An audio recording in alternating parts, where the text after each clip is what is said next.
আচ্ছা, অনেকেই আমাদেরকে জিজ্ঞেস করেন ভাইয়া এই ২৯০০ টাকা এই জুতার দাম কেন? এই জুতার দাম ২৯০০ টাকা এই কারণেই, কারণ হচ্ছে এটা হচ্ছে সেফটি গামবুট, সরি সেফটি বুট এটা। তো নরমালি বাজারে যে সেফটি শুগুলো পাওয়া যায় সেগুলো হচ্ছে আপনার ১৬০০, ১৮০০, ১৯০০ টাকা পাওয়া যায়। এইটার প্রাইস হচ্ছে ২৯০০ টাকা। এই ইনকো কোম্পানির এই জুতার প্রাইস ২৯০০ টাকা। আমরা ডিসকাউন্ট দিই, যারা সরাসরি আমাদের কাছ থেকে পারচেস করে তাদেরকে আমরা ডিসকাউন্ট দিয়ে থাকি। এবং এর বৈশিষ্ট্য হচ্ছে কি, নর্মাল জুতাগুলোতে থাকে হচ্ছে এখানে স্টিল ইউজ করে, একবারে লো কোয়ালিটির স্টিল এখানে ইউজ করে থাকে। তারপরে কাপড়, জুতার যে আপনার কাপড় যেটা থাকে সেটা আপনার ফোম জাতীয় অনেক জিনিস ইউজ করে থাকে।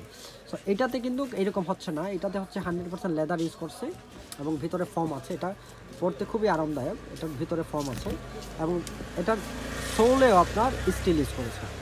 সো এই জন্য এই জুতার প্রাইস হচ্ছে ২৯০০ টাকা। এই জুতার প্রাইস হচ্ছে ২৯০০ টাকা। সিলেকশনে আমরা হোলসেল বিক্রি করে থাকি ইনকো কোম্পানির সব প্রোডাক্ট। সো আপনারা যদি এইগুলো জুতা যদি আপনাদের কারো যদি প্রয়োজন হয়, আমাদের কাছে সব সাইজগুলো অ্যাভেলেবল আছে, আমাদের কাছ থেকে কিনতে পারবেন। ধন্যবাদ, আশা করি ভালো থাকবেন সবাই। আসসালামু আলাইকুম।